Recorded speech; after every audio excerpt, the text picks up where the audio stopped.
The first growl came on a crisp autumn night, low and rumbling like a distant storm. Max, the family's faithful golden retriever, stood rigid at the foot of the crib where little Lily slept, his eyes glowing in the dim light of the moon filtering through the nursery window. Thomas Walker, a single father trying his best to raise his daughter, stirred awake in the adjoining room, his heart skipping a beat as he registered the unusual sound. "Max? What's going on, boy?" he called softly, pushing the quilt aside and rubbing the sleep from his eyes. Max didn't budge. His growl grew deeper, a warning that set every nerve in the Omas body alight. Throwing on his robe, he hurried to the nursery, where the dog now bared his teeth, his hackles raised as he glared at something unseen. Thomas scanned the room, his eyes darting to every corner. The old rocking chair stood motionless, the stuffed animals lined up neatly on the shelf. Everything appeared normal. Yet Max's behavior said otherwise. Thomas crouched beside the dog, laying a hand on his trembling back. "What is it, boy? What do you see?" Max growled again, his eyes fixed on the crib. Fear coiled in Omas' stomach as he leaned over to check on Lily. She lay fast asleep, her tiny chest rising and falling with soft, even breaths. Relieved, Thomas gently picked her up and pulled her close, trying to soothe his own nerves as much as Max's. "It's nothing," Thomas muttered, though he wasn't entirely convinced. He patted Max's head. "Good boy. Let's go back to bed." But Max refused to budge. Instead, he lay down by the crib, his watchful eyes never leaving Lily's sleeping form. Uneasy, Thomas returned to his room, though he barely slept that night. The next morning, Omas' best friend, Carter, arrived to help him fix the leaky kitchen sink. Carter, a burly contractor with a sharp wit and an even sharper sense of humor, noticed that Thomas had dark circles around his eyes. "Rough night? What happened? Lily's first concert or Max trying to audition for the local wolf pack?" Carter asked jocularly, sending a wrench flying onto the counter. "Max was growling at something in Lily's room," Thomas replied, running a hand through his messy hair. "I couldn't see anything, but he wouldn't leave her side." Carter chuckled. "Maybe he heard a squirrel outside. Dogs are weird like that." This was different, Thomas insisted.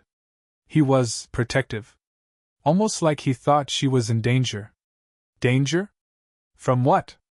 Ghosts?" Carter laughed, but his humor died away when he saw the serious look on Omas' face. All right. Let's take a look. Maybe there's a draft or something spooking him." They carefully searched the nursery. Carter knocked on walls, checked the windows for gaps, and even peeked under the crib. Nothing seemed out of the ordinary. "See? No boogeyman here," Carter declared, brushing his hands off. "You're overthinking it, man. Max probably had a bad dream." But that night, the growling returned. This time, it was accompanied by a series of sharp, urgent barks. Thomas rushed into the nursery to find Max standing on his hind legs, pawing at the crib. Lily began to cry, startled awake by the commotion. "What's wrong with you?" Thomas snapped, pulling the dog away. But immediately, the room was off. The air was thick, oppressive, and the faint scent of mildew teased his nostrils. Though Omas' annoyance gave way to disquiet as he glanced at the walls, the shadows seemed to ripple in the moonlight. He gathered Lily up and tucked her against his chest. "It's okay, baby girl. Daddy's here." Max's barking ceased, but his body remained tense. He sat by the crib, his ears swiveling as if listening to something Thomas couldn't hear. The next morning, Thomas decided to call a home inspector. "It's probably nothing," he told Carter over the phone. "But I need to be sure. Max is acting too strange for this to be a coincidence." "Better safe than sorry," Carter agreed. "Let me know what they find." When the inspector arrived, a no-nonsense woman named Evelyn, she conducted a thorough examination of the house. She climbed into the attic, crawled under the floorboards, and poked at the walls with her moisture meter. Hours passed before she finally returned to the living room, her expression grim. "Mr. Walker," she began, "your dog may have just saved your lives." Though Omas' heart skipped a beat. "What do you mean?" The wall behind your daughter's crib is riddled with black mold. It spread from a hidden leak in your roof and seeped into the insulation. That's why the room feels damp and why you've probably noticed a smell. Mold? But we've never seen any. It's not visible yet, but it's here. And it's toxic. Long exposure might be fatal, especially for an infant. Thomas felt his knees go weak. He glanced at Max, who sat quietly by the door, his tail wagging slightly as if to say, "I told you so." Repairs began right away, but the process wasn't without its issues. Workers found a great deal of water damage, and Thomas found himself facing costs he didn't anticipate along with some delays. Meanwhile, Max continued to stay watchful, standing guard over the workers as if he was the foreman on duty. Carter couldn't resist teasing about Max getting his contractor's license. "You should put a hard hat on him," Carter joked. "He's doing a better job supervising than you are." But despite the chaos, Thomas felt grateful for his furry companion. Max's instincts had uncovered a hidden danger that could have had devastating consequences. As the days passed and the repairs neared completion, Thomas found Max different. The dog's demeanor softened. His vigil was replaced with calm contentment, as if he knew the danger had passed. But that was not the end of the story. For in these quiet moments of the night, while Thomas rocked Lily to sleep, he couldn't help but feel that something else, something unseen, had been watching over them all along. With the repair crew gone, a tense calm set over the Walker household the first night. The nursery walls, freshly repaired and repainted, exuded that new smell to mask the memory of dangers that lay within. Max, the loyal golden retriever, was satisfied enough to make one final round through the house before settling down by the crib. Thomas Walker allowed a small sigh of relief to escape as he stood in the doorway of the nursery, watching his daughter Lily sleep peacefully. For the first time in weeks, the oppressive feeling of dread seemed to have gone. But deep down, a flicker of unease still lingered beneath layers of rationality and exhaustion. What if Max hadn't been acting based on instinct alone? What if there had been something else? Shaking the thought from his mind, Thomas whispered, "Good night, Lily." "Good night, Max," and switched off the light. The next morning dawned just like any other, finding Thomas balancing his life between being a single father and a work-from-home guy. With virtual meetings and diaper changes, Thomas barely had time to sit down for a cup of coffee. Max, however, remained glued to Lily's side, a constant sentinel, as if he knew his work was far from over. It wasn't until late afternoon that things took an unsettling turn. Thomas had just settled Lily into her playpen in the living room when Max's ears perked up. The dog's eyes darted toward the nursery, and his body stiffened. A low growl escaped from him, the sound vibrating with unease. "Not again," Thomas muttered, setting his laptop aside. "What is it, boy?" Max bolted toward the nursery, furiously barking. Thomas followed close behind, his heart racing as he tried to keep up with the frantic dog. By the time he reached the room, Max was in the center of the room, nose to the ground, sniffing and growling as if he were chasing some invisible intruder. Thomas did a slow sweep of the room. The crib was tidied, the stuffed animals still resting in their allocated places. Still, the rocking chair continued its position in the corner. Everything was how it had to be. Yet Max showed no signs of being ordinary himself.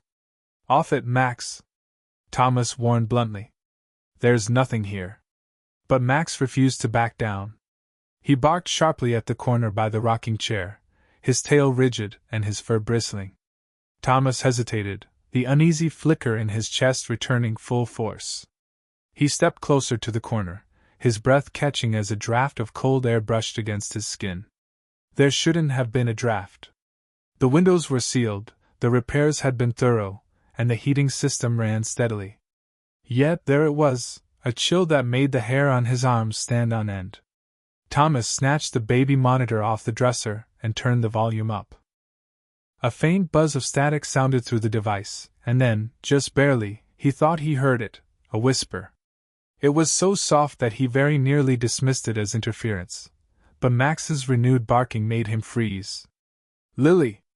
He spun around and ran back to the living room, where Lily was sitting in her playpen, giggling as if she hadn't a care in the world. Relieved, Thomas scooped her up and held her close, his heart racing. "Okay, this is getting ridiculous," he muttered, reaching for his phone. He dialed Carter, his best friend and unofficial voice of reason. Carter arrived within the hour, carrying his usual air of skepticism and a box of tools. "All right, man. What's got you calling me in the middle of the day? More ghost dogs?" "It's not funny," Thomas snapped, pacing the living room. "Max is going crazy again and I think I heard something on the baby monitor." Carter raised an eyebrow. "Heard what?" "A whisper," Thomas admitted reluctantly. "But it didn't sound normal." Carter sighed, rubbing the back of his neck. "Look, I'll check out the nursery again, but you're probably just stressed out. That mold situation freaked you out, and now you're seeing ghosts. Just humor me, all right?" Thomas said. With Max leading the way, the two men returned to the nursery. Carter examined every inch of the room while Thomas held Lily, who watched the proceedings with curious eyes. After an hour, Carter stepped back, shaking his head. "Nothing," he said. "No drafts, no weird noises, no signs of anything out of place. You've got a perfectly normal, freshly repaired nursery here." Thomas wanted to believe him, really he did. But the growling of Max was telling a whole different story. That night, Thomas decided he was going to set up a camera in the nursery. That way, if Max continued to act so strangely, he would at least have some proof for Carter or anyone else who might not believe him. He set up the camera to capture the entire room and left Max to his vigil beside the crib. The first few hours were pretty eventless. Thomas scrolled through his footage on the phone, no signs of anything out of the ordinary. It wasn't until he was about to close it and go to sleep that he saw something. At precisely 3:17 a.m., the rocking chair began to move. It was slight at first, a gentle sway as if caught by an invisible breeze. Then it grew more pronounced, creaking softly in the stillness of the night. Max's growling grew louder, his eyes fixed on the chair. And then, as if it too had sensed the presence of the camera, the chair abruptly came to a stop. Though Mass's blood ran cold. He rewound the footage and watched it again, hoping to spot some logical explanation, a draft, a vibration, anything. But there was none. The chair had moved on its own. Unable to sleep, Thomas spent the rest of the night researching everything from paranormal activity to obscure mechanical malfunctions. Well past dawn, he was no closer to an answer, but one thing was for sure: whatever was happening in his home was far from over. And Max knew it. The next day, Thomas contacted a local historian specializing in the old homes of the area. Upon arriving, the historian was an elderly man by the name of Professor Albright, who came with a thick leather-bound book containing records, maps, and photographs. "Your house has quite the history," Albright began, flipping through the pages. "Built in the late 1800s, it's seen its fair share of families come and go. But there is one story that stands out." Thomas leaned in, his anxiety mounting. "What story?" Albright tapped a faded photograph of a young woman holding a baby.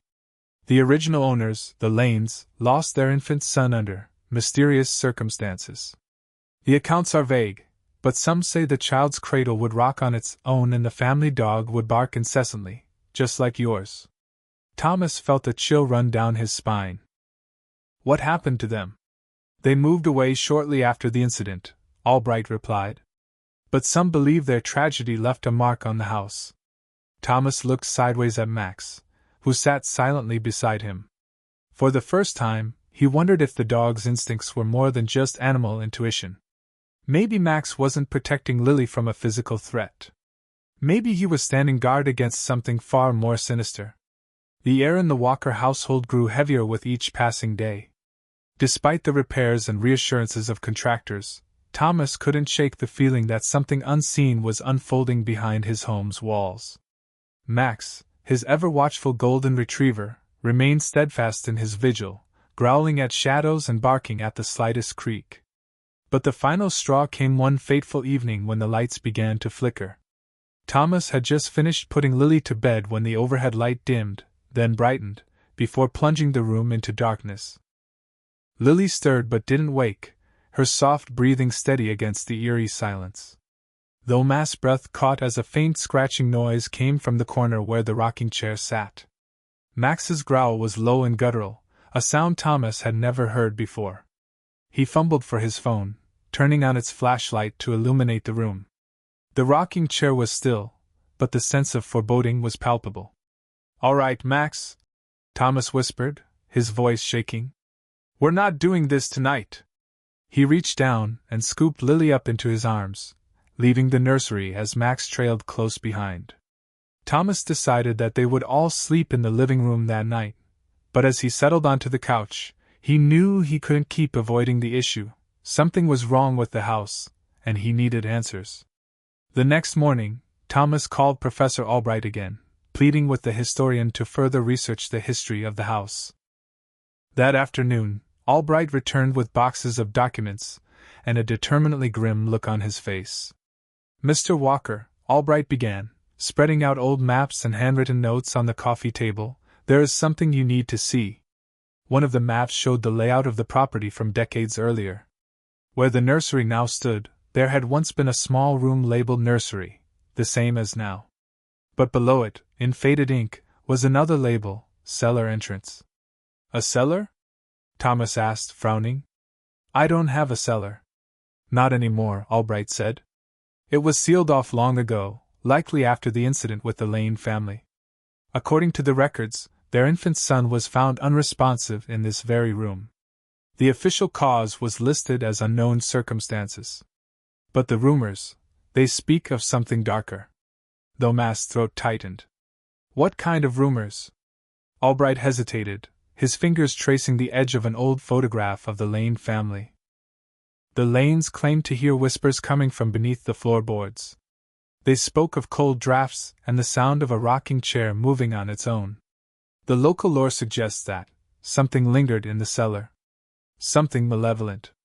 Thomas looked at Max, who sat stiff beside him, ears erect, as if he were listening to their conversation. "If there was a cellar, how do I find it?" Albright nodded, producing a rough sketch of the house's original blueprints. "If it still exists, the entrance would more than likely be beneath the nursery floor. But I must warn you, Mr. Walker, some things are better left undisturbed." Thomas couldn't leave the possibility alone. That night, having tucked Lily safely into bed in the living room with Max on guard, he crept into the nursery armed with a crowbar and a flashlight. The room felt colder than usual, the air thick with an almost tangible weight. He hesitated for a moment, then steeled himself and began prying up the floorboards near the corner where the rocking chair stood. The first few boards came up easily, revealing a layer of old, rotting wood beneath. As he worked, the faint scent of mildew and earth grew stronger. Finally, he uncovered a rusted iron hatch embedded in the foundation. His stomach churned as he stared at the corroded metal, its surface etched with strange, almost runic markings. Thomas hesitated, his heart pounding. He wanted to stop, to walk away and pretend he'd never seen it. But a deep growl from Max, who stood in the doorway with his fur bristling, pushed him forward. With trembling hands, Thomas pried the hatch open. It creaked loudly, the sound echoing in the silent house. A wave of cold air rushed out, carrying with it the faint, sickly sweet smell of decay. He shone his flashlight into the darkness below, revealing a narrow staircase leading down into the earth. "What the hell is this?" Thomas whispered, mostly to himself. Max barked loudly once, his body rigid as he stared into the abyss. Determined to get to the bottom of things, Thomas went down the stairs with Max close on his heels. The beam of the flashlight cut through the darkness, illuminating damp stone walls and a dirt floor. The cellar was small, little larger than a walk-in closet, but the air was oppressively heavy. In the center of the room was an old wooden cradle, its surface warped and discolored by time. As Thomas approached the cradle, a sense of wrongness tumbled in his stomach, heaving and turning, as though invisible, malicious energy oozed from the thing. Max growled louder now, circling the room with his teeth bared. Then Thomas saw it, a faint handprint pressed into the dirt beside the cradle. It was too small to belong to an adult, yet too defined to be a coincidence. His breath hitched as he crouched down to examine it, only to recoil as the faint sound of a baby's cry echoed through the cellar. "No," Thomas muttered, backing away. "This isn't real." The cry grew louder, more insistent, filling the space with an otherworldly resonance. Max barked furiously, lunging at the empty air as though in a protective manner against an unseen threat to Thomas. The flashlight flickered, plummeting the cellar into brief darkness before stabilizing again. Thomas grasped Max's collar in midair and sprang up the stairs, slamming the hatch shut behind him. He slumped against the wall of the nursery, his chest heaving as he grappled to wrap his mind around what had just happened. Thomas was waiting for him back in the living room, with Professor Albright grim-faced. "You went down there, didn't you?" he accused without much question, his voice firm. Thomas nodded, his hands trembling. There's something down there. A cradle, and I heard a baby crying." Albright's face had gone white. "The cradle still exists?" "Yes," Thomas said. "What does it mean?" The historian hesitated, then let out a heavy sigh. In the late 1800s, the Lanes were said to have dabbled in unconventional practices to save their son from illness. Some believe they opened a doorway to something they couldn't control. If the cradle remains, it's possible that whatever they summoned never left. Though Mass' blood ran cold. "How do I stop it?" Albright shook his head. "You don't. But perhaps Max can. Animals have an instinctive way of fending off these forces, and trust him, he can be your only hope." Thomas looked down at Max, who sat at his feet, his eyes unwavering and determined. And for the first time, Thomas realized the depth of his dog's loyalty. Max wasn't just defending their home, he was standing between them and something far darker. The night stretched on with an oppressive silence. Thomas couldn't sleep. Every creak of the house, every gust of wind against the windows, set his nerves on edge. Max lay at his feet, his body coiled with tension, his eyes never leaving the door to the nursery. Lily slept in her makeshift crib in the living room, blissfully unaware of the turmoil surrounding her. Though Mass' mind was racing, he could still hear the words of Professor Albright in his head: "Trust Max. He may be your only hope." The weight of responsibility was crushing, but when Thomas looked down at Max, he saw an unwavering resolve that bolstered his own courage. Whatever was in the house, they would face it together. The first sign of activity came just past midnight. The baby monitor, which Thomas had left on the coffee table, crackled to life with static. He leaned forward, his pulse quickening, as faint whispers seeped through the speaker. At first it was subtle, like wind rustling through leaves, but then it grew louder, clearer. "Help me!" The voice was faint, childlike, and filled with sorrow. Max's growl began low and deep, his body stiffening as he turned toward the nursery door. Thomas grabbed the flashlight and crept toward the hallway, his hand trembling as he pushed the door open. The nursery was cold as ice, and the rocking chair, the one he had moved to the corner, was swaying softly under its own momentum. Thomas didn't move. His breath became visible in the cold as he pointed the flashlight at the chair. Faint, small, claw-like scratches were visible on the surface of the chair. "What do you want?" Thomas asked as firmly as his shaking voice could manage. It replied, indeed, with the deafening bang of a door shutting behind him, sealing him in. Max began to furiously bark, his teeth bared in defense as he positioned himself between Thomas and the rocking chair. The whispering ramped up into a torrent, swirling through the room as if some ghostly whirlwind. "Leave us be!" Thomas screamed, his voice cutting the chaos. The whispers ceased, and then there was an eerie silence. Then, from the darkness, came a faint cry of a baby, sending chills down Mass' spine. It was coming from below. Thomas knew what he had to do. He pried the hatch open once more, the iron creaking loudly as the cold air from the cellar washed over him. Max did not hesitate for a single moment, going down ahead on the stairs, while the growls echoed against stone walls. The cradle was in the middle of the cellar, but it was as if this time something was different. The air was heavier, darker, as if the room itself was alive with malevolence. Shadows danced along the walls, forming shapes that seemed to reach toward Thomas and Max. Thomas took another step closer to the cradle. His flashlight danced across it.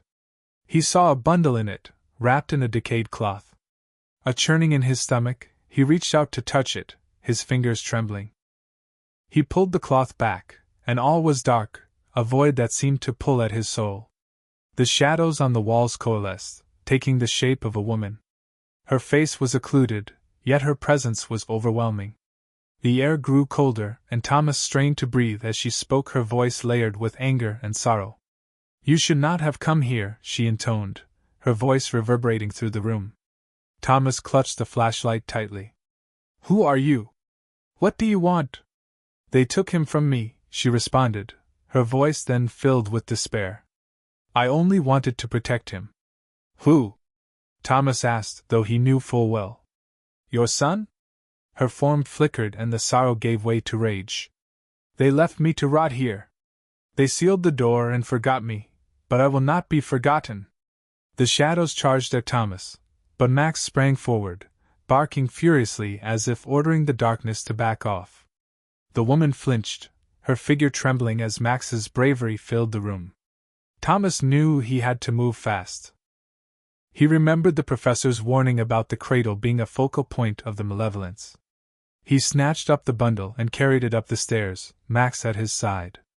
The whispers followed them, growing louder and more frantic as they ascended.